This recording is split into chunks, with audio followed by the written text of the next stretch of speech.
Welcome to another Catflap Chats. Just firstly, a bit of housekeeping. We've got a back catalogue of podcasts. We've got a load of merch. So if that's your thing, then head over to catflapchats.com. You'll find our podcasts, hats and socks, other merch, all our partners over there. Check out our morning videos every morning on Instagram TV at Catflap Chats.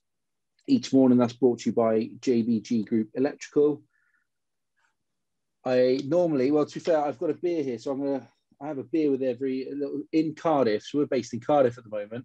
Yes. And in South Wales, there's a little brewery called Tiny Rebel. So you've got an iron brew. Nice. I'm drinking alcohol like 20 years back, but I'm going to join you with an iron brew. For all the Scottish... Hey, cheers for coming on. So... all the Scottish going to listen to this podcast is iron brew. Iron brew. Bro. I'm excited where today is going to go. I've got the student loan millionaire, Sunil C. Patel. Fascinating story. I've only heard a little bit of it on Clubhouse. I don't know where this is going to go, but thank you so much for coming on. How are things? What's going on in your world? What's news? Well, now we're in the tail end of COVID.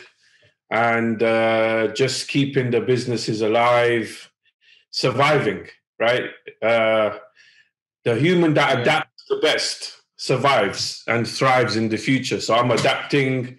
It's been really hard. 50% of all my properties were empty in the first lockdown. A lot of my tenants were from Europe, so they flew back.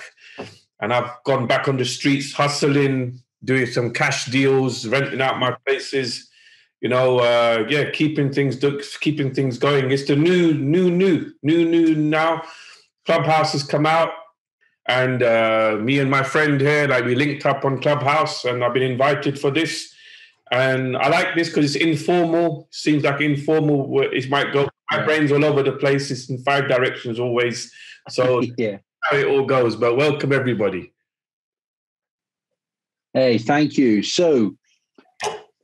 The basics of what I know, you're in London. I don't know what you're going to have to tell me your backstory, but you're in London. You got a student loan. 20 plus years later, you've taken that and you're a self-made millionaire through obviously a load of graft and a load of hard work. Tell me your story. Start from the beginning. Tell me what you're up to now. Tell me, how you got to where you are now. Yes, so I'm from Shepherd's Bush. It's got a reputation for being quite a rough part of London, although most parts of London has a rough side, right? So quite a rough area, grown up, a lot of drugs, a lot of crime, bullying, you name it. So you had to know how to fight, right? Or you're going to get bullied. So going through school, had the odd scrape. Yeah. Had to take some karate classes, blah, blah, blah. My friend was a black belt in karate. So but came from White City, Shepherd's Bush, where all you see is crime, drug dealers. And the school when I left school, it was Hammersmith School when I left. The name change was to Phoenix School. Yeah. And it was voted the worst school in the UK. The worst. We were the best at being the worst. Was it? The best at being the worst. So it was voted the best at being the worst numbers-wise on Ofcom or whatever, Ofsted.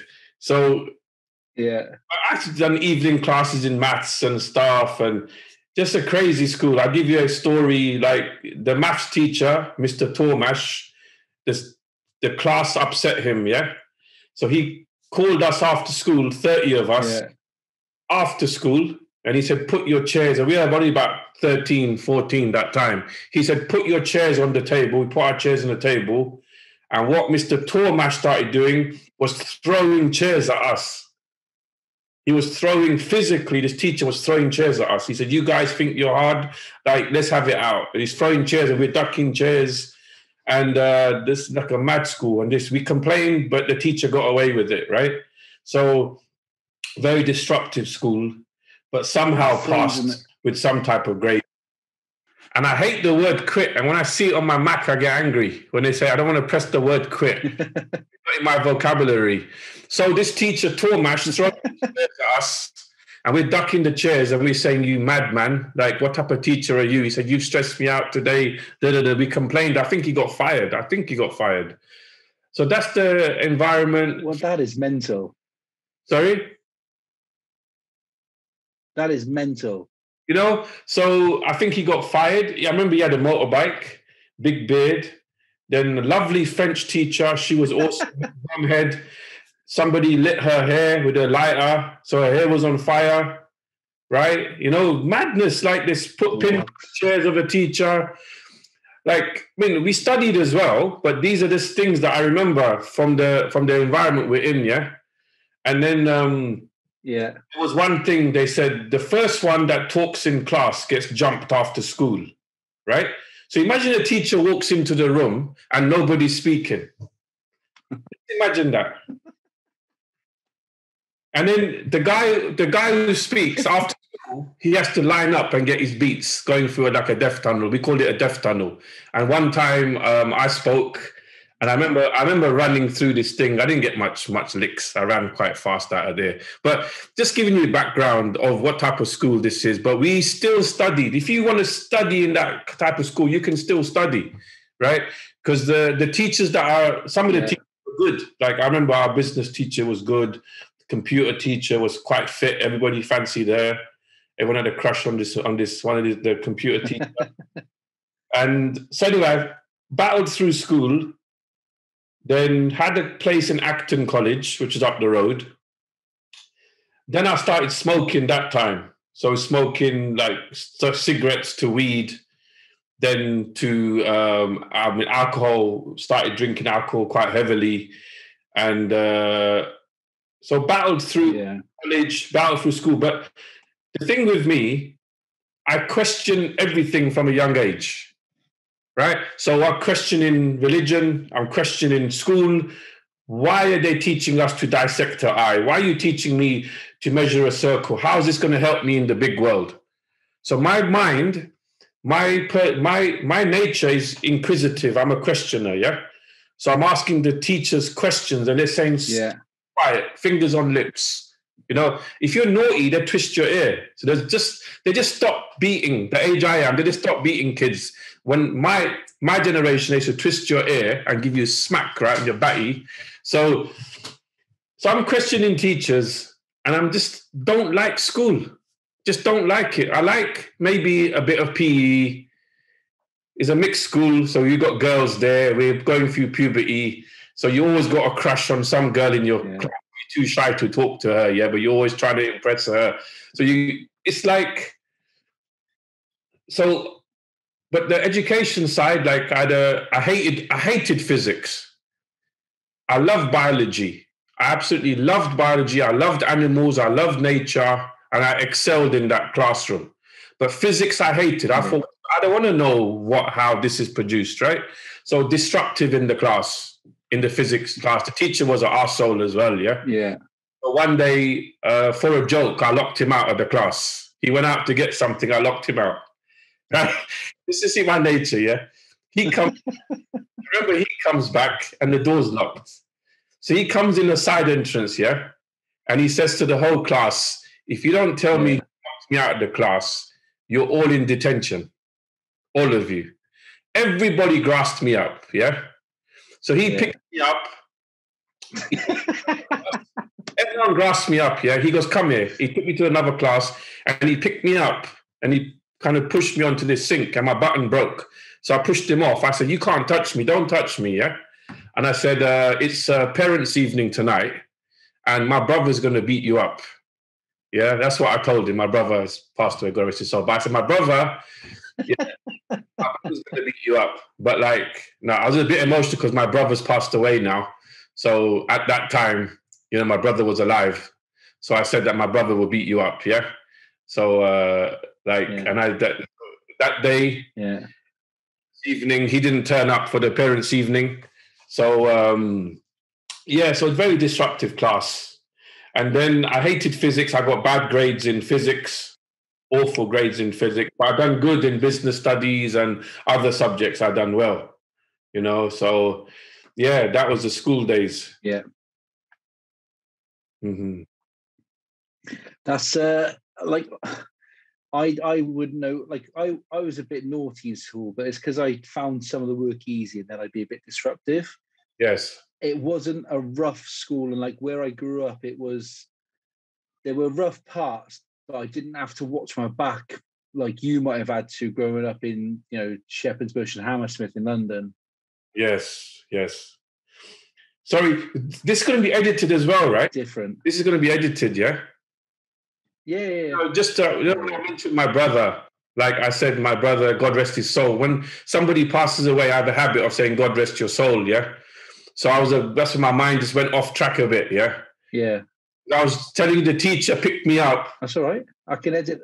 I said the teacher picked me up, and then my brother goes, and you laughed. So I thought that the laugh was out of context because I was saying my brother passed away, you know. So yeah. Oh no, I can. I think there's just a slight delay, but I can edit it, so that all works fine. Yeah. So yeah, my brother passed away 5 years ago, so I get emotional when I mention it, you know. So, but at that time, yeah. So school was very, very disruptive, right? And so anyway, I passed with decent grades, but I didn't want to go back to school again. I didn't want to go. I had enough of education, so I had a place in university. I went to Acton College. Just about passed. Went to Hounslow College for a BTEC National. Just about passed there, but I remember where it turned, where I became an entrepreneur. Where it turned was when my business teacher in college. I said to him, like, "What businesses have you run?" Because again, another sarcastic teacher. I didn't like studying. I most probably was half stoned in that class. But I remember this teacher being disruptive, taking the mick out of the students. So I put my hand up in that class and I said, "Sir, what businesses have you run?" And again, so basically when I'm 7, 8, 9, I'm still questioning the teachers because I'm thinking, why am I here learning this stuff? I want to learn about mortgages and loans. You're teaching me about business plans, which don't make sense to me. So he said, don't disrupt the class. And I said to him, "No, sir, I'm not being rude or cheeky. I really want to know, sir, what businesses have you run?" So he said, "I never ran a business." So I said, "What can you teach me? What can you teach me? You're earning 20,000 a year. Never ran a business, yeah? You never ran a business, sir. You're disrupting the class. You're writing papers, being sarcastic, and I said, I went quiet, and the whole class went quiet. They thought, like, what's Sunil? What is he on? So then I just about passed my BTEC National. A quarter of it was assignments. Half of my assignments I copied off the girls in the class because it was like I'm a master at copy and paste. There was no computers those days, but I was excellent at like lending the papers from some girls in the class, and I'd say, "Look, I'll change all the words. Don't worry, yeah, you won't get caught." So I twisted the words up. So, and I stopped drinking, smoking for about a month at the end of the BTEC first, and I passed with quite good grades, right? And I had a place in Manchester Uni, but I decided not to go. I decided that, I became a DJ that time. That's why if you see all of my motivational videos, always music around me. So for 2 years, I was DJing, smoking, drinking, like I was in with you can say the wrong crowd, but we never got into fights and trouble because there were so many of us going everywhere together. We were just having a laugh, all parts of London, north, east, south, DJing, like 2 of the best years of my life, to be honest, right? 2 of the best years of my life. And then I had a place at Manchester Uni, I just didn't go. I said, I just had enough of this, I'm not going to go. But what happened is the drugs and the alcohol, if you carry on for 1 or 2 years, it's naturally going to go higher, because you might just meet a friend who's going to bring some Class A drug or something, and you're going to try a Class A drug, right? It's inevitable. If you're smoking weed and drinking for 1 or 2 years, it's gonna lead to something like that. So then it was getting to a bad stage, and I had to stop. I had to make a decision to stop this. And I had lots of family problems at that time. There was a lot of bereavement, and it shook me to my core, right? So I stopped, for the family, right? I stopped the alcohol and I stopped the drugs, and even smoking cigarettes. I'm such a extreme personality. So if I do something, the first 100 days of stopping alcohol was hard. But after 100 days, I was on the right path, right? Same with the weed. I went right to the other way where I don't even want food with alcohol in it. I went, it's kind of personality I got. I'm extreme.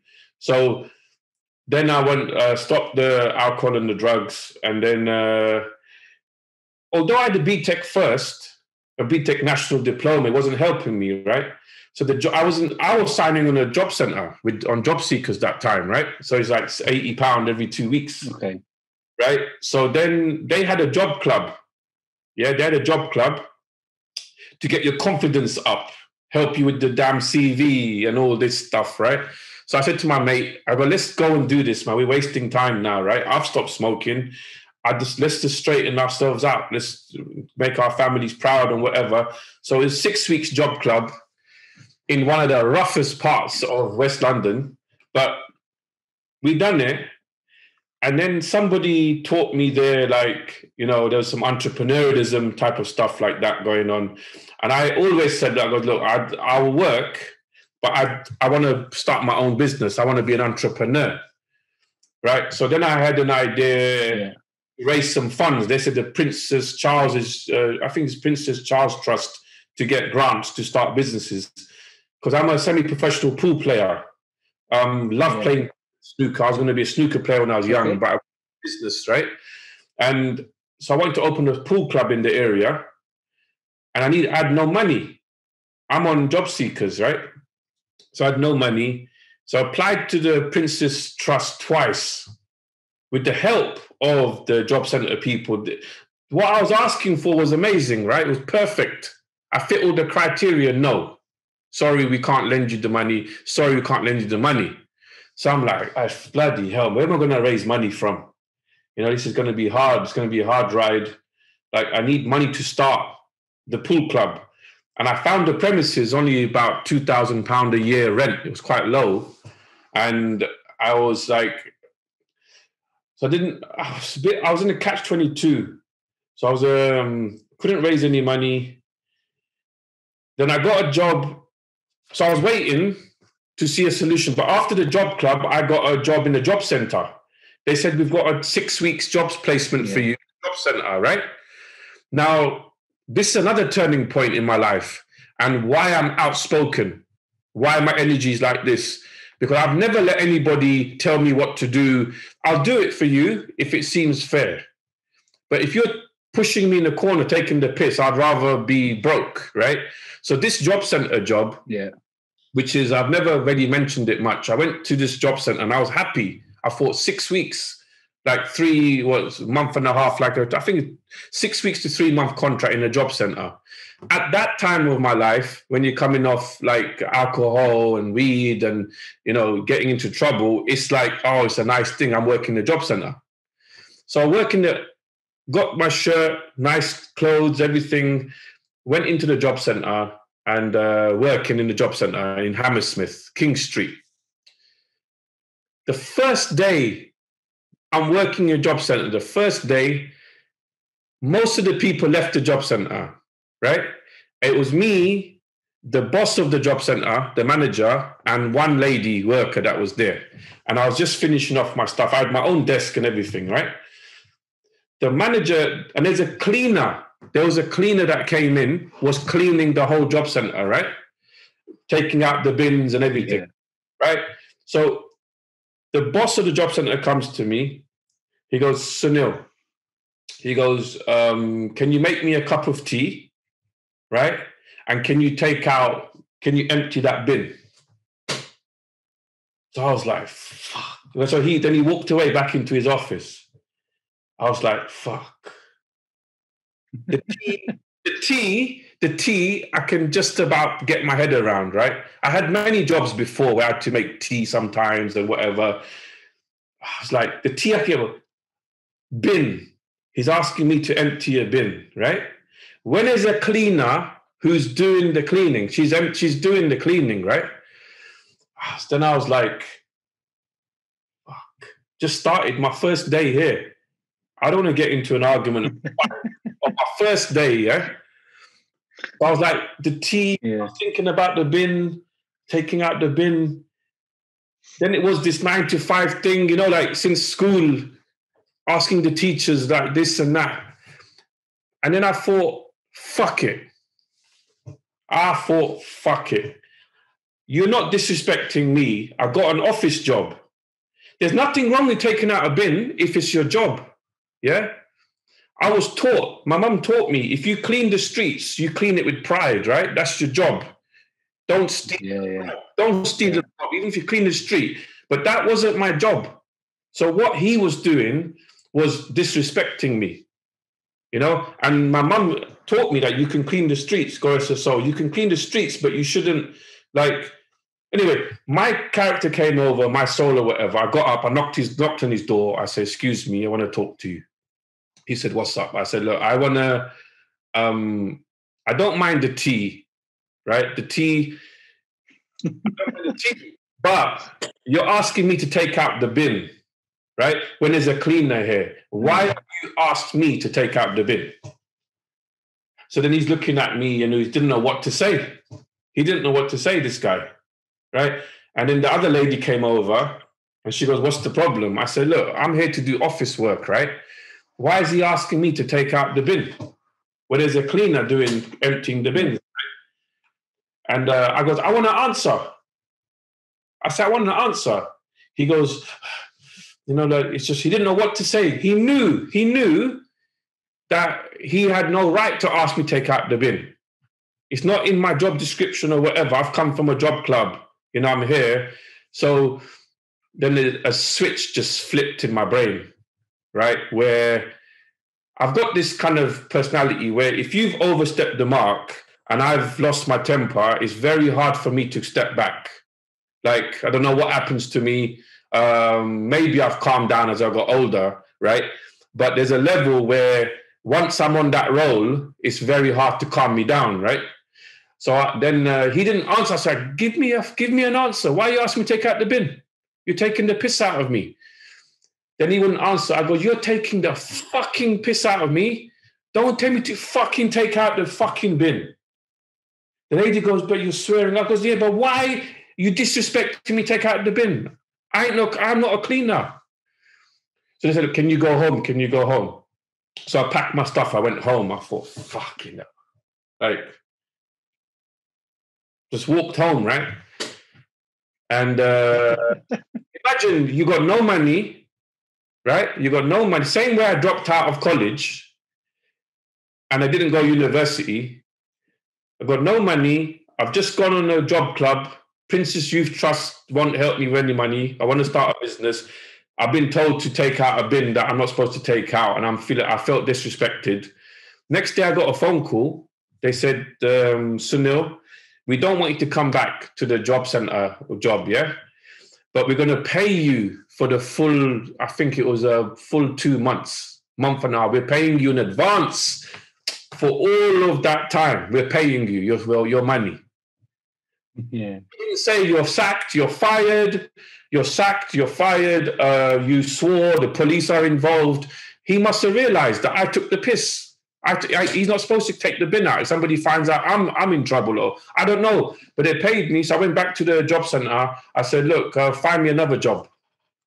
Find me another job. But this set me up. Now, anybody listening to this podcast, right, or watching this video on YouTube, imagine I didn't say nothing and I took out the bin, right? And imagine next day, take out the bin. Then my body language would have been like this. I go, he's effing this, effing that. Imagine 1 or 2, 5 years went by.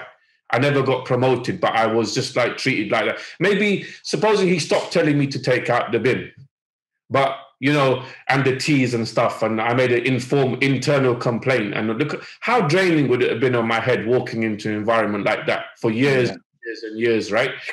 So I was free. So then I got a job. They gave me a job in like a government AO filing type of job. I hated it, but I was there for about 6 months, right? So then it was like I wanted to start a business, still wanted to start a business. That job finished, it was over, and money had run out. And then I thought, I just want to start, I don't want to work again. I want to do something. I want to start a business. I didn't know where I could get the money from. So then I thought to myself, the only solution was to go to university just to get the student loan, right? And I have people social media who are judging me that look at this guy. Because before, when I first entered social media, a friend of mine told me, she was like a good friend. She goes, don't tell people you went university just for the loan. You will lose your followers and people won't like it. It wasn't good, what you done, right? But again, I thought about it. Let people know who I am and what I done. I don't have to lie to anybody, right? So I went to university just to get the student loan, right? I went Ealing University, West Thames, enrolled in a social sciences degree, sitting in the back of the class again, right? I think I was about 19 years old that time, sitting in the back of the class. And I remember there was a nice girl next to me, right? I fancied her, yeah.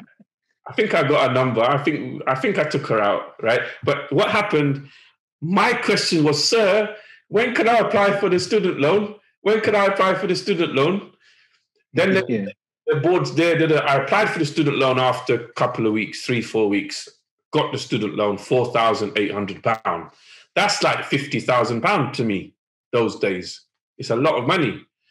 Got the student loan, got a sick note from my doctor, and I said, I'm not well, I can't come back to university, yeah? So I got £4,800, went to open this pool club. The council denied me planning permission to make it into, it was a bookies, and they denied me planning permission to make it into a pool club. I was going to call it Pool Hut after Pizza Hut, going to call it Pool Hut. And I had everything planned out. No, high risk of drug dealing. Their answer, high risk of drug dealing in that type of business. In this area, we can't give you the pool club, right? So then the rest of apart the student loan, I bought books. So I said, now I can study, right? Forget college, university. I can study what I want to study. So I bought books on Richard Branson, Henry Onassis, McDonald's, anybody who was a self-made millionaire. I bought their books, right? Yeah. And I was just reading, sit in the bath, reading, writing notes. I made a promise to myself, I won't stop reading until I know what is it about all these guys that made them into millionaires? What was the common denominator for these guys? So I kept on reading. So then from my notes, it was persistence. These guys all are persistent. So I said, number one thing, I have to be persistent, right? Number two, don't listen to people who are who you want to be. Be in your own lane, have a passion, love what you're doing as well, more than money. That's the reason, more than money, right? So then the pool club got refused, but the books taught me that if you can't do one thing, use the money for something else and don't get stressed out, right? So Churchill said it, that one of the things for success is from going from failure to failure to failure without losing your enthusiasm. Enthusiasm is big you need that as an entrepreneur. So what I'd done, me and my friends used to play Monopoly. We used to have Monopoly competitions in White City. And my mate goes, there's a Chinese guy keeps buying these council flats in White City. He's making a lot of money. So I said, why don't we come together, 4 of us, and buy a flat in White City? And they said, yeah, let's do it. After a couple of weeks, they just all fizzled out. I said, if you guys are going to come in, I'm going to do it myself. I got my student loan. I'll do it alone. And they all backed out of it. So I went to an estate agent and I found a flat in White City. The first time I viewed properties, I found one in White City, and the bloody name of the building's Batman Close. Strangest name, yeah? Batman Close, W12 7NU postcode, if anybody wants to check it. So I went to the estate agent. They said, have you got a mortgage? No, but you have a mortgage? Yes, I got a mortgage. You have a broker? Yes, I had no mortgage. I had no broker. So again, went to Evening Standard newspaper, found a broker. 10 banks said no. You're too young, credit score's crap, forget it. The broker, even, I went to him again. I should always try to put on a suit, like, be smart when I'm going to see the young age, right?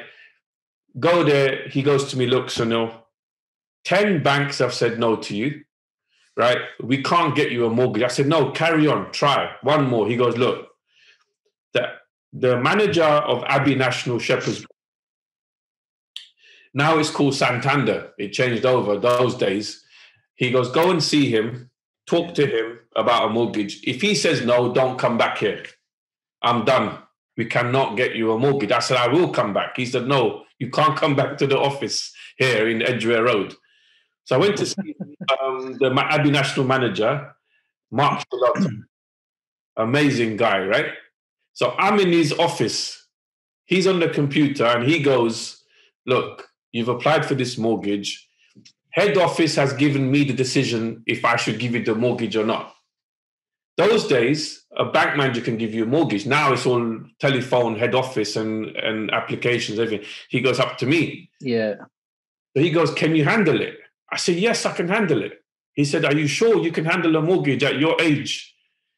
And I go, I can handle it. Give me the mortgage. And the books were teaching me to be enthusiastic and never lose faith, right? He goes, your credit score's bad and you don't have much deposit funds. I said, look, I can handle it. Just give me a chance. About 40 minutes, this guy is walking up and down the bank, the branch, and then he leaves me sitting in there. He comes back. He goes, you know what? I'm going to give you a mortgage. So forget Prince's Trust. All of those people, I'm not blaming them, but they all said, no, this guy gave me a mortgage, right? He gave me a mortgage and he goes, look, I need a permanent work reference, yeah? And so I need a permanent work reference. So my friend had an IT company, because those days were .com days. My friend from school, Zamir, he gave me a permanent job in his computer company.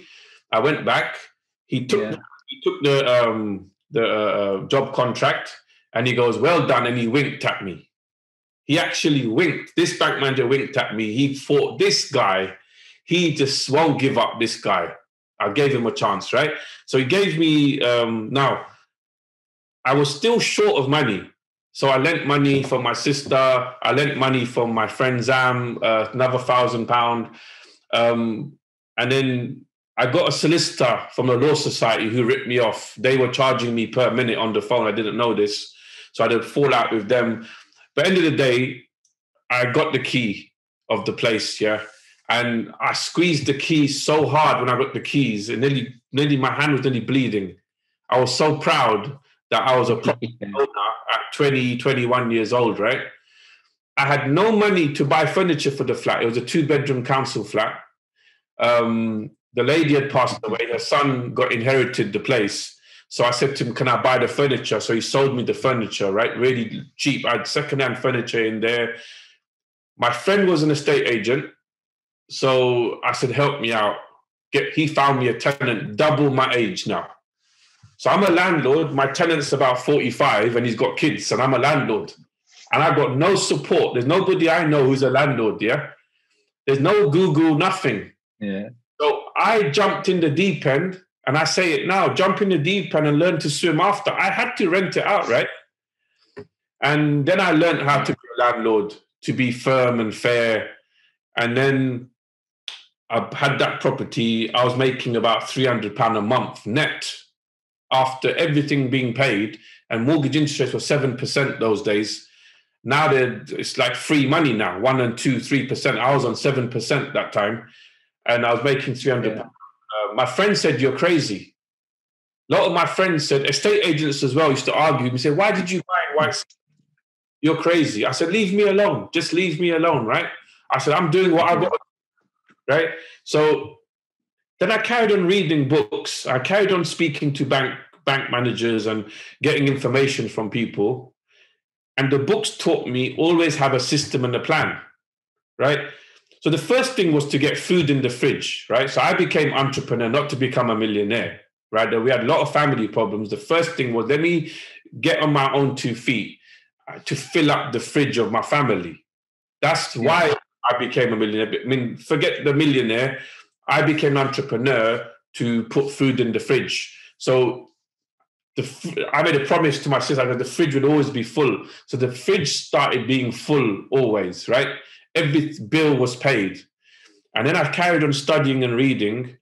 And then they said, have a system and a plan. Now, this flat went up £10,000 in its first year, right?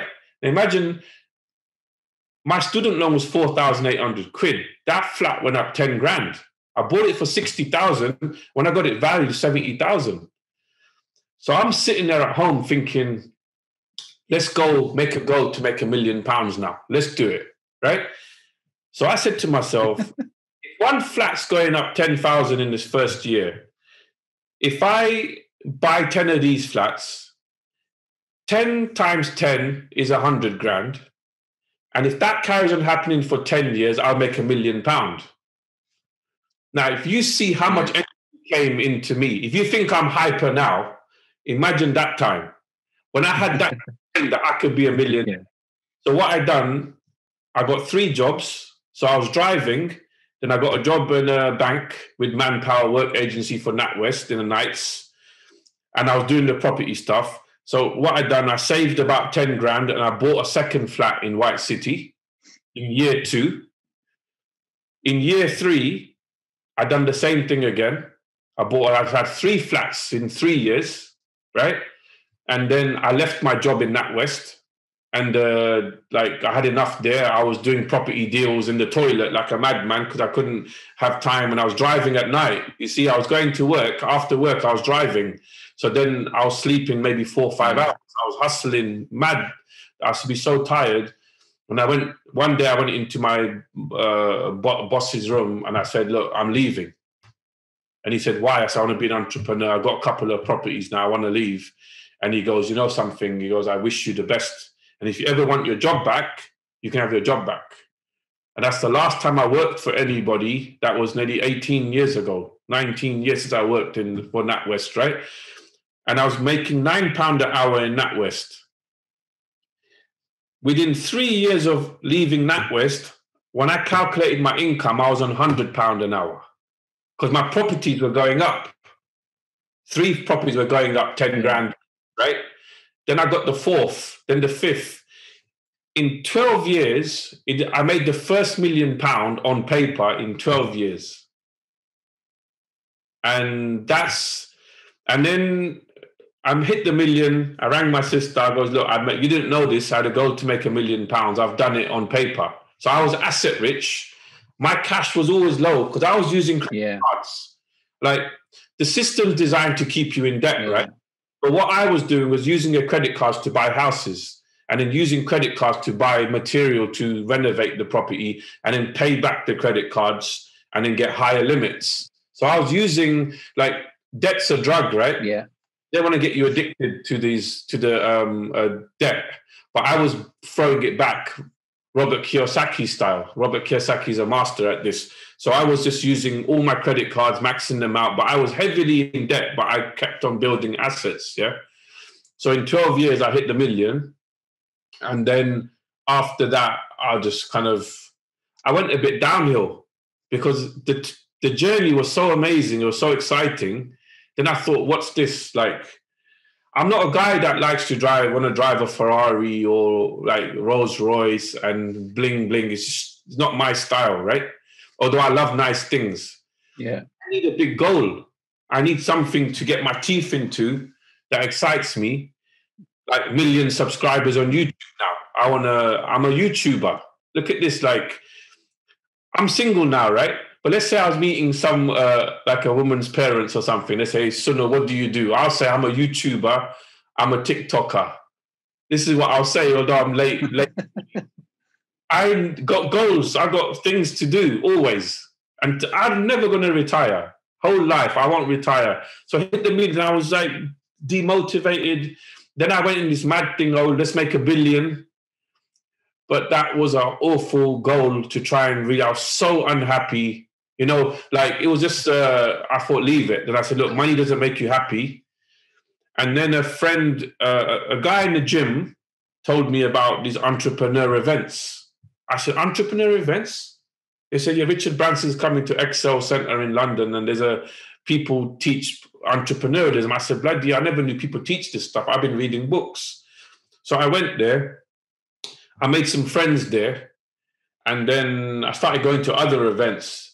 But a lot of these, I don't be negative, but a lot of these guys that go on stage selling these courses, they're full of crap. You know what I mean? Like I had run-ins with them. When I put my hand up, asked them, they don't know how to answer me. So I say, why are you on stage? Like, I can ask a guy questions and know if he runs a business and know if he's turning over what he's saying he's turning over. And I used to get into arguments at events, and my friends go, listen, stop arguing with these organizers of these events, right? Start your own. They said, look, you're a student, from a student loan, you made 1 million. I said, to me, it's not special. I had to put food in the fridge. I don't see myself as special. I done what I had to do. I had to come off drugs and alcohol and gambling. I done what I had to do. It was either do that or end up in jail or die, right? So they were like, oh, it's special. And I thought, oh, maybe it is special. So I started the name Student Loan Millionaire. Then I started doing events with 10 people, 30 people coming, training people. And then this grew. It just grew slowly. Then I got an events company called Integrity Events. And we got Gary Vaynerchuk coming in October. Yeah. I've hired Gary Vaynerchuk. We had Eric Thomas last year.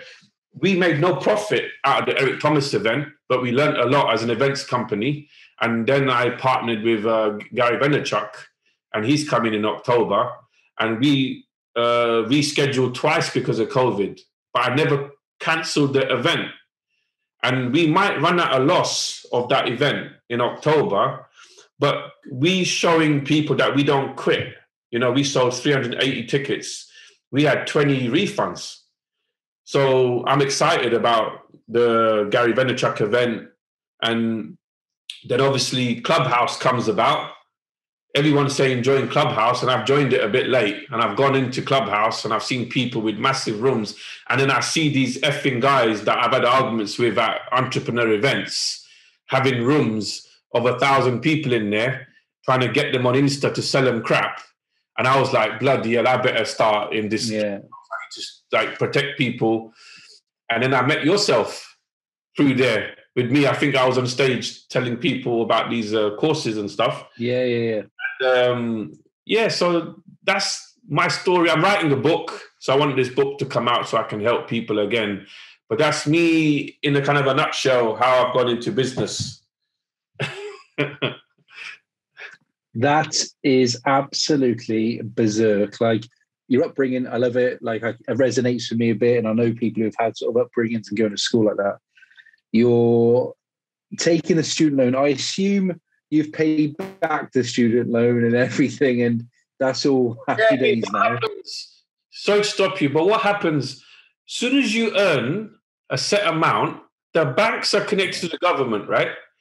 As soon as I remortgaged my second flat and banked £20,000, boom, the letter came. NatWest, you owe us student loan. This is the interest. You better start paying or we'll F you up, right? So the letter came. I was happy paying them off. So I said, I'm not paying it in full. I paid it in installments, but I paid it off with the interest. They wanted me to get addicted to this debt. Oh, and this is gonna freak you out, right? When I finished the first year let's say I didn't go university, right? The social sciences degree.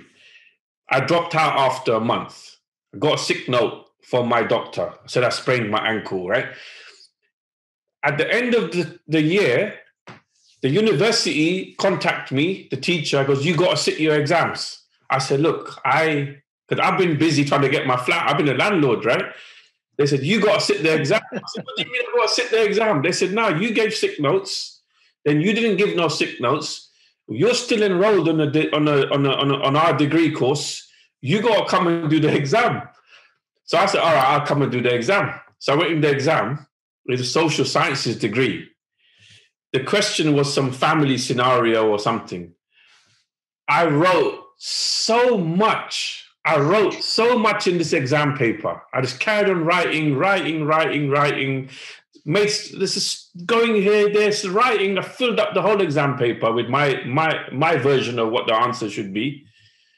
They wrote to me a few weeks after. They said, you're 5% from passing the first year degree. We want you to retake, right? We want you to retake the mock. I said, no chance. No way. Yeah. I said, I'm not retaking the exam. I said, you're 5% away from passing and you can get on to year 2, right? So I said, no, I am not coming back to fill in that paper. I've not studied the whole year, yeah? And so look at the education system. That I didn't study, I nearly passed. Because I just opened the creative side of the examiner that read my paper was thinking, what the hell is this guy on? Like, has he got an angle here? Like, this guy's just writing here. He's filled up. Forget it. Just give him 45%. Give him 45%, yeah? Yeah. True story. 100% truth. That's mad. Like, I suppose, like, the education system now, it teaches you, like, I'm 35 now, so I went to uni, finished uni, like, it teaches you to pass exams and pass tests, not necessarily learn about, like, life and such. And, like, there's a big call now to learn about taxes, mortgages, all those types of things, entrepreneurs, because there is other ways to make money now rather than your traditional go to school, go to uni, get a corporate 9-to-5 job. Like, what are you up to now? Like, how many properties have you got now? What are you up to now? What would you tell someone who's coming through that system now that might not necessarily get on with school, but they've got something about them where they could go and make money or do something special? Yeah, I mean, the education system doesn't teach you about money, right? If you see what they don't teach you about money, and it's not by accident, it's deliberate, yeah? Because the system designed to get workers and soldiers. In history, the education system needed workers. It started from Carnegie in America, and the UK copied. You need soldiers and workers, and how do you get them? You start in the education system. The curriculum is siphoned and controlled as well. I'm not saying every job is bad. We've got doctors, respect to the doctors and surgeons, and like, if you have a passion for what you do, but how is it fair? You become you become one of the best scientists in the world. You earn 100 grand a year, yeah. You tax 40%, so you earn 100. The 40,000's gone, right? If I earn 100,000, I don't pay 40%. I'm a businessman. I'm a company owner. The system they designed, not me, the system they designed, the conversations I have with my accountant is, you don't have to pay 40% on that income, Sunil. There's expenses. You can offset. You can set up another company, and this company is billing this company. Not me. So there's me, I'm pure as a kite flying, pure like water, gone through the education system, coming up this end here. It's still hard for me now. I'm still trying to figure it out all the time, right?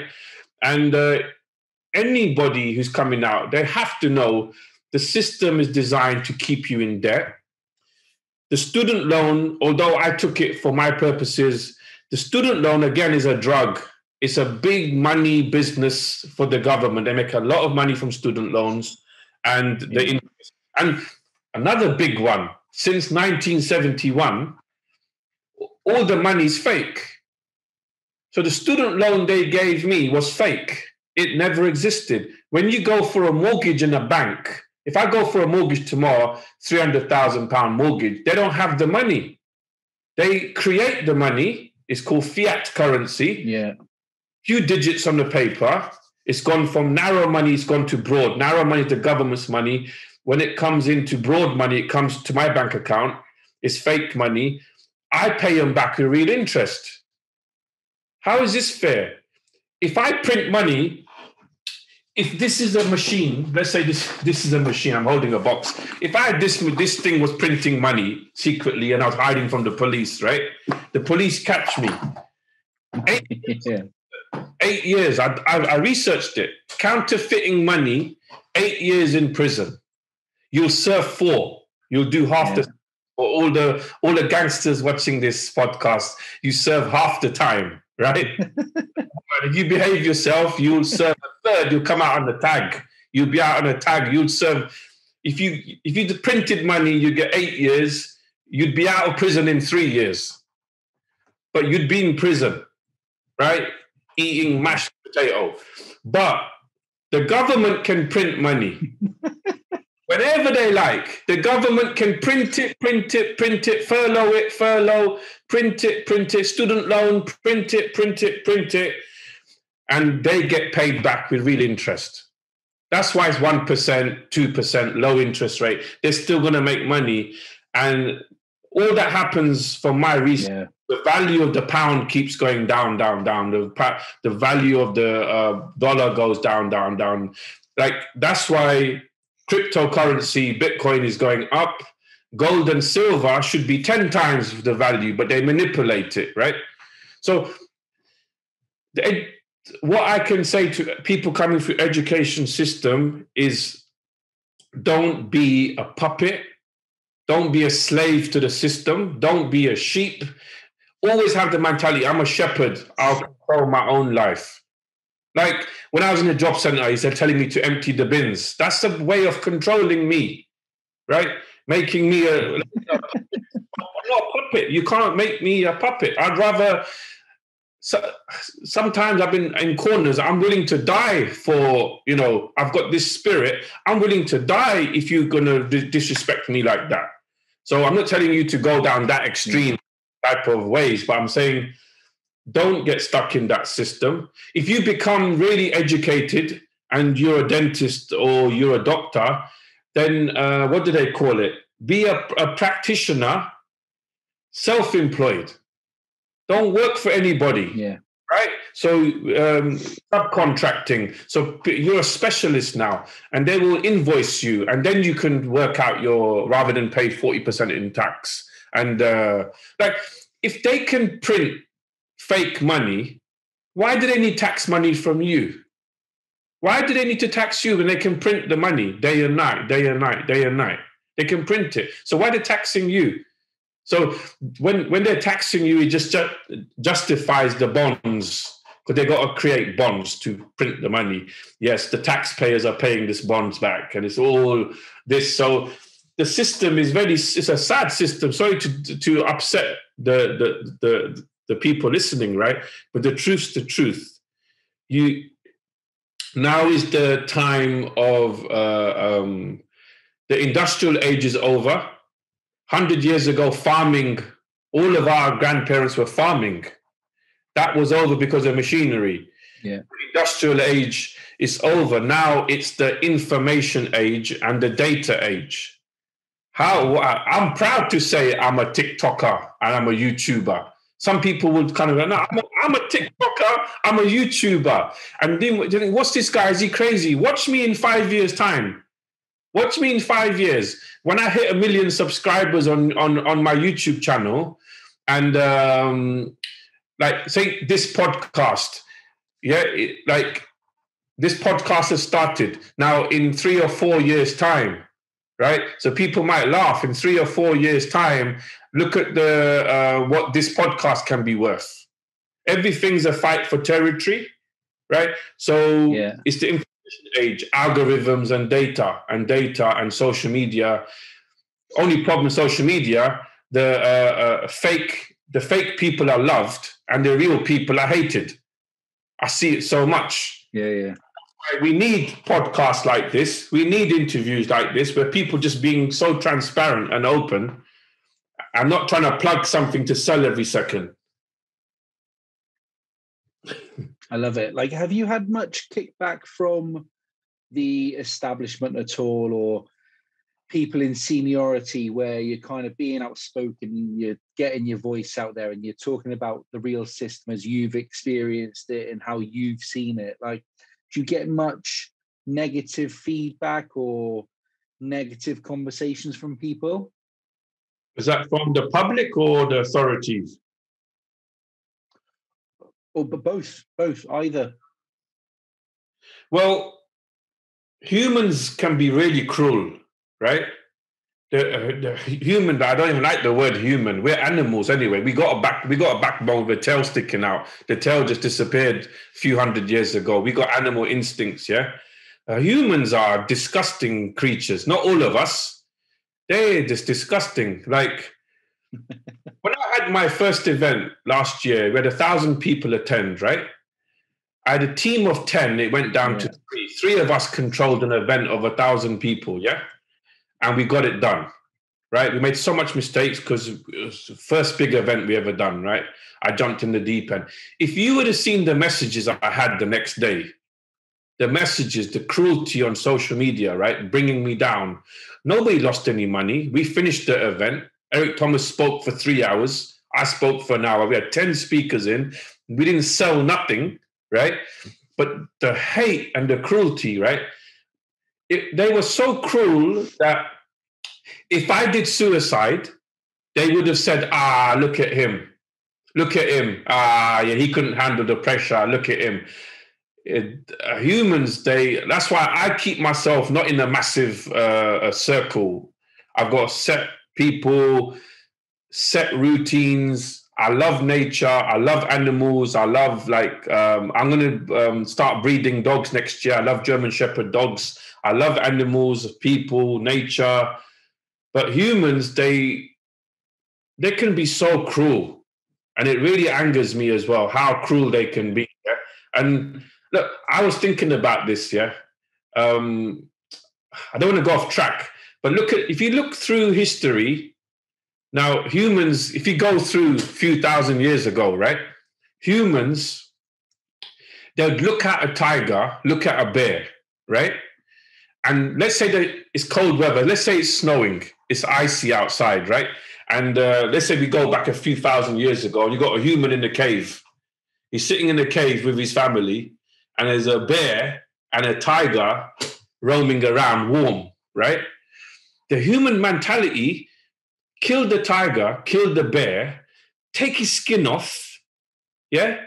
Take his skin off, like with a stone or a knife, yeah? And put it on my back. Put the bear, the fox, or the deer, put it on my back and walk around. So look at what humans do. Like, they're ruthless. Humans can be very, very ruthless, right? In history, we've done it. Look at the thought process of humans 1,000 years ago. Yeah, I'll kill that animal, I'll eat all his meat, and I will wear him. And it's still going on right now. There's humans on social media who are just so evil, they're so nasty, that they still have the mentality where I would shoot that guy down. I want his skin. I want that man's skin. That mentality. Yeah? And I'm like, I don't respond to them anymore. I will block them. Now, when you talk about establishment, the property people, we get hit the worst. Yeah. So when the first lockdown happened,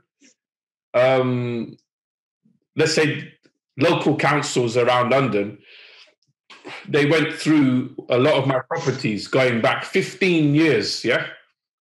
So let's say if you got a tenant that moves out and there's a month where the tenant, you got to pay council tax if there's nobody living in the property, right? So let's say one tenant moves out, and there's a month gap. So I'm liable for that, right? So what one of these councils done, because I don't want to mention what council done it, in the first lockdown, they went through my properties and my portfolio over 15, 20 years and worked it out that I owed them £34,000. So I got a bill. They sent it to 10 of my properties, right?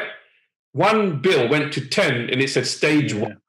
Stage 1 enforcement, 2008, 2 months empty property that time. We worked it out. If you don't send us rental contract from 2008 showing that you were not liable, 500 quid there, 200 quid here, 34 grand. Where am I supposed to raise 34,000 when half of my properties are empty? You know, so, but yeah, I got to deal with it. So what they do, like, look, UK is one of the richest countries because they have the best way to collect money. Yeah, if you have a parking ticket, do you think they're going to let it go? Right? India doesn't have it.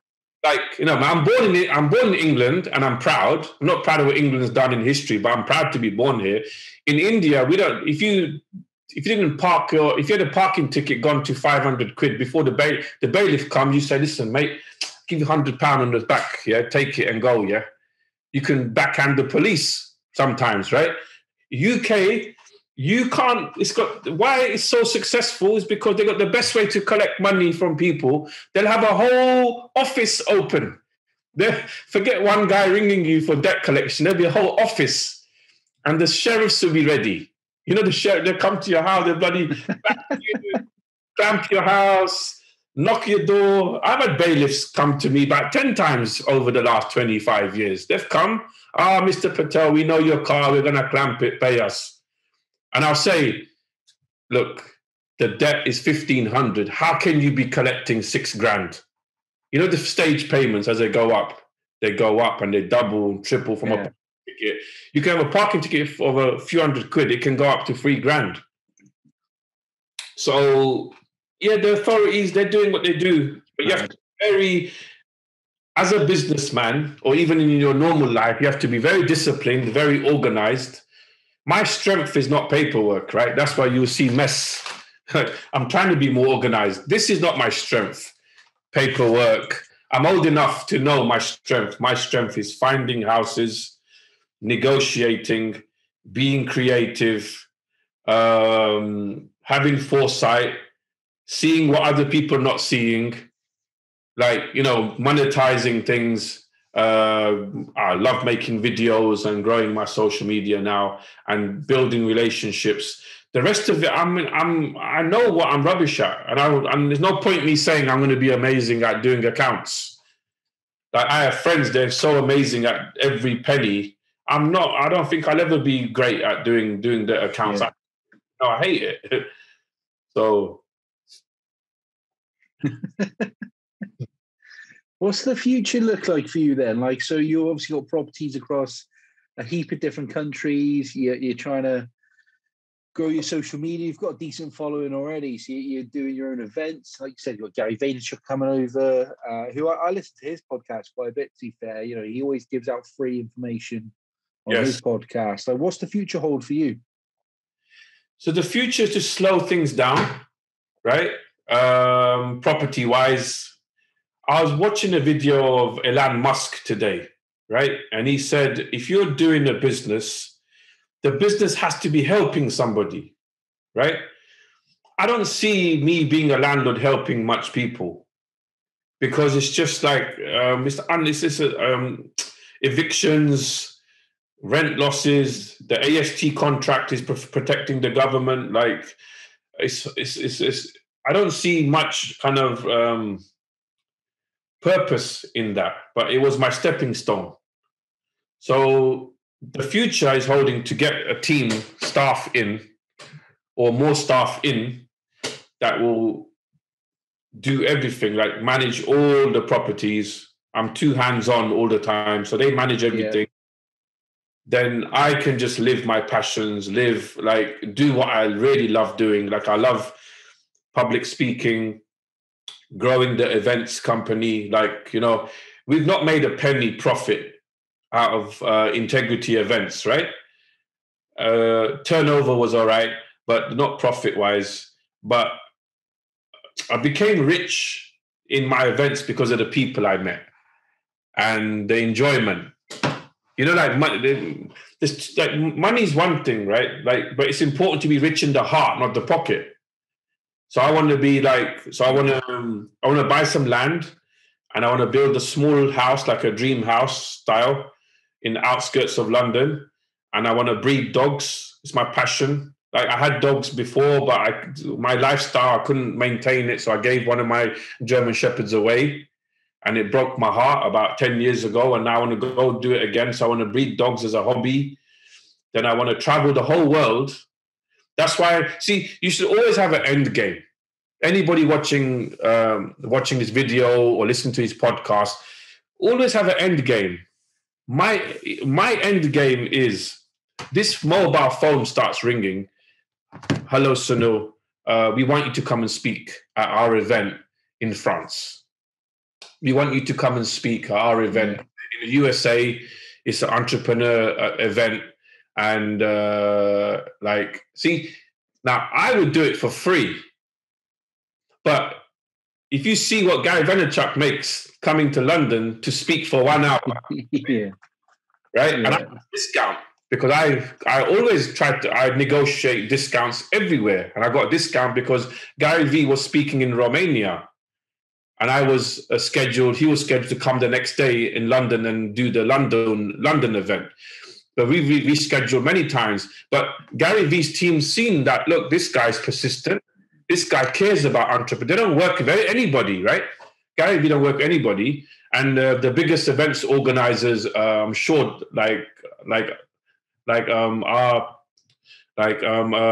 other companies that are competitors, they can see that, how did Sunil working with Gary Vee, right? It's because we were persistent, no bullshit, straight to the point. We want to help entrepreneurs. There's too much selling going on at the events, and we want to just do something great for the entrepreneurs. We're building a brand. So the future is to grow that events company, and the phone rings. Just, life is a very strange journey, right? Like, you just want to wake up and be in bliss as much as you can. Be at ease. Like, you can't enjoy your dinner if you're stressed out, can you? People say, rest in peace when you pass away. No, but you should be living in peace, because you can't enjoy your dinner. You can't enjoy your dinner if you're not at a certain level of ease. You can't enjoy time with your mates if you're really, really stressed out. How are you going to enjoy time with your mates or have a laugh, right? So the future goal is to be more spiritual, not religious. I'm not saying I'm 90% spiritual, 90% religion. Like, my mind is like, humans most probably created religion. Humans created marriage, and 50% of people are going for divorce and hell. So my mind is just to become one of the best motivational speakers that ever lived, right? And I don't say it with ego. I say it with because I'm a motivational speaker, right? We don't have a choice why we came into this world, right? We don't have a choice. We're born, our parents created us, and we were born. We had no choice in that. But we have a choice how we bow out and what we're going to do at a certain level, right? Yeah. Education and work and stuff. I have a choice. How am I going to bow out and leave this world one day? No one's going to live forever. Everybody gets birth certificate and death certificate, unfortunately. How am I going to bow out? So I'm in the level of my life where it's like, I'm going to bow out in a certain way. I ain't playing around now. Before I leave this universe, I want to leave some big footprints. The only thing we leave is footprints. Do people really remember Nelson Mandela? God rest his soul. Do humans really, really remember? But Some people do, maybe his family and close people, but I'm in this very reflective time of my life now, where I'm thinking like the money is just draining. It sucks your energy, because it's a constant game between governments, banks, and the entrepreneurs. Yeah, and it's a horrible game. Like, what's your favorite sport? Rugby. Rugby. Now, if you see or football, rugby and football, there's rules, right? Look at this. There's rules now. If somebody tackles somebody too hard, the referee will give him a card, right? Or he'll get sent off. There's rules. Yeah. Both sides know the rules. Now, in the business world, it's let's say me against the banks and the governments, right? But they're always changing the rules. They're changing the rules. How is that a fair game? How's it a fair game where tomorrow the stamp duty is this way? Tomorrow I don't get tax relief. Tomorrow I can't fly there. I can't do this. I can't do that. You can't evict your tenant for more. If he doesn't pay you for 6 months, you can't evict him now, right? What the hell? What the hell is this? Like, set some rules out where it's fair for both sides, right? How can you win the game when they make the rules? This is why I'm learning crypto now. I'm waiting for Bitcoin price to go down to 20,000 and Ethereum, and I'm putting money into Bitcoin. I'm going to put it in live. I'm going to show people when I put the money in, because that's power to the people now. Money's fake anyway. The pound note is fake. Like, if you got £10, £9.80 is fake. 20 pence is real. The crypto is there. So I want to finish my book. I really want to finish my book now, get the book out, get the events, really ramp up the motivational speaking, and start breeding dogs and simple life, simple travel the whole world, and start bringing some money out the portfolio and start treating myself now. Like, when are you going to start enjoying the money? My mind is still like I'm not like a stingy. I'm not like Ebenezer Scrooge, but my mind is always like, oh my God, like doesn't realize. I don't realize that. Sunil, chill, man. You're okay. Yeah. Like, I'm hustling like I'm broke sometimes, but I don't have to. But it's a very personal journey as an entrepreneur. It's a very personal journey that you're on, and there's no manual. There's no there's books. There's some amazing books out. That's why I want to finish my book, but I want to make it so amazing that even post-COVID, I can help people, advise them. Yeah. I want to make the book so amazing that post-COVID, I can really inspire people through the book. It can be like a legacy type of a book. I'm fascinated. Like, I've loved just sitting back. I've hardly said 2 words through this whole podcast, but I've absolutely loved it. Like, just listening to your energy, your story, your persona, your character. I'm fascinated about where you're going to go. And obviously I've got you on socials now anyway, but I'm going to keep an active eye on what you do, where you go, your journey, your life now. If you do chill out, or you do start breeding dogs, or you do take money out of portfolio and start to motivational speak here, there, and everywhere, like, it's going to be a fun journey either way. Yes, I'm just going to carry on with it and regroup. It's basically regroup now. I've done quite well, but the money's stuck. I need to get the cash out of the houses and do some amazing things. But I want to help people, really motivate them, build a team, get a video team in. Friends can come in and work in the company, make it more enjoyable, more fun, and crack the code of the social media, because I'm very competitive and I see the wrong people commanding a space that they shouldn't be in. They've done it through money, right? I believe you should earn your stuff. Like, everything I have, materialistic wise, well, I've earned it, like, I've earned it through blood, sweat, and tears.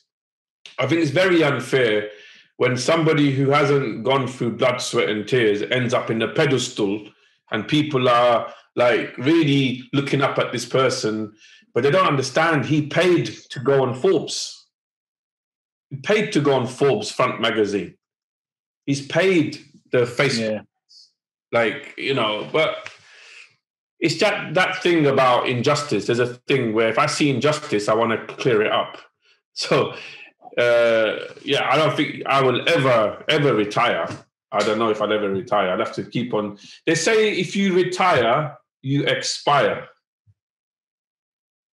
If you retire, you expire. I think you'd be too bored if you I think you'd be too bored if you retired. I think you like the energy of it. Yeah, I think 3 days. Like, I tried chilling out for 2 or 3 days, but this mind wants to do something. It wants to. Can you imagine the brain that said, "Oh, I got no money, go to the university and get the student loan"? Imagine what type of brain that is. It's saying, go to the, you got to find a way. All right, yeah, they're giving loads of money at the bloody university. Get the student loan, so no, get it. And then it's just been one thing after another. I nearly been bankrupt twice, I would say 2 to 3 times, nearly broke and came back again. See, it's like this, right? I make money. My daughter will enjoy the money, right? I'm a single parent as well. She's 7, yeah? She's with her mum, and there's always some type of contact issue and this and that, but, you know, it's okay. Now, I make the money. My daughter will enjoy the money. My daughter's kids will lose the money. It's known in history. It's known. The Rothschilds, research Rothschilds. The 3rd generation is not hungry, right? They're not hungry. So I have to get this book out, and I have to get a course, like a book and like a legacy book to teach the young generation how to keep the wealth, how to keep it. You know, a friend of mine, well, he's my accountant. He told me a great story. Yeah? He's got a client who's Jewish. Yeah, I'm not racist. No one starts saying he's racist. I've got friends from all different nationalities. Yeah, the first bank manager was Jewish. Actually, Mark Shillotto gave me the first mortgage. But this is going to freak you out. Yeah, it's so clever. This is amazing. Yeah, so he's got a client who's Jewish. Yeah, the Jewish guy told my accountant, or our accountant, that the way he's done his will, because he's got so much money, he's done it as a trust, yeah? So when he passes away, all the money is inside a trust. If his daughter wants to release £100,000 from the trust, she has to show the trust she made £100,000 by herself outside. She has to show she's made £100,000 in a business deal, or done some wheeling and dealing, hustling. She's worked hard and made 100 grand. Then she can go to the trust, who will check that she made the money herself, and then they'll double it and give her the 100 grand out. Phenomenal! Like, come on, this is phenomenal. So this is breeding a family of entrepreneurs, right? Who are not spoiled brats. I've had friends that's inherited money. I've had 2 friends that have inherited money. One's not a friend no more, but they inherited money. And the way I saw them spend the money, it annoyed me. The first thing I told my friend, he inherited about £200,000, right? A lot of money. I said, buy a place, buy a flat for 100 grand and live off the rent. Buy a flat in Brighton or wherever. Like, Brighton's not a good area to invest, right? Because of the beach and stuff. You can get a flat for 100 grand in the outskirts somewhere. He never done it. And his brother had 200 grand as well. So they inherited about 400 grand after tax and probate, yeah? I told him, I said, buy a place. He rented a place for 12 grand a year, cash. So he rented a 1-bedroom flat, 2-bedroom, 1-bedroom flat with his daughter. I said, buy a place, buy a flat for 100 grand, collect the rent about £500 a month, and put that 500 towards your rent of your place. No. Is it lazy or bone idle or what, right? So now it's been like maybe 6 years. You just maybe 100 grand of the 200 grand's gone. The other brother lost the whole 200 grand, right? So he got involved in drugs and lots of problems. He went to Morocco. Something happened in Morocco. Came back. All the money's gone. He had done some jail time in Morocco. Like, what's this? What's this? I mean, their mum's close to me, God rest her. You know, like she worked hard from nothing, right? She's Greek, right? So from nothing, she had this house, and his father passed away at a young age, and she grew this house. It was worth 700,000 after probate. Most of the money's gone. One generation. The money's supposed to go in the third generation. Yeah, this money, most of it's gone in the one generation. Yeah. So what's the point? You know, you see the financial education now. If he took my advice, as soon as he got to 200 grand, forget 100 grand flat. He should have put 150 grand flat. He should have bought, and the rent of that, live off the rent. Do whatever you like with the rent. Now, let's say you want to buy a Lamborghini. A Lamborghini is 100 grand. Why don't you buy a 100 grand flat? The rent profit from the flat, take a loan and pay off the Lamborghini with the rent of the bloody flat. Right? Or lease the damn Lamborghini. But you still got the asset there. It's not a very hard thing to do as well, is it? It's not a very hard thing. That little maneuver actually helps your family for a couple of generations if they keep on doing this type of stuff. Yeah, you know, like. But I've seen it. Even with me, the wealth that I've made, the way that I feel now is get it all out slowly. Pay your tax, Sunil. Get it out, and just just like I can't waste it, but just get that land, build something amazing in there. Do my dog breeding and whatever, and then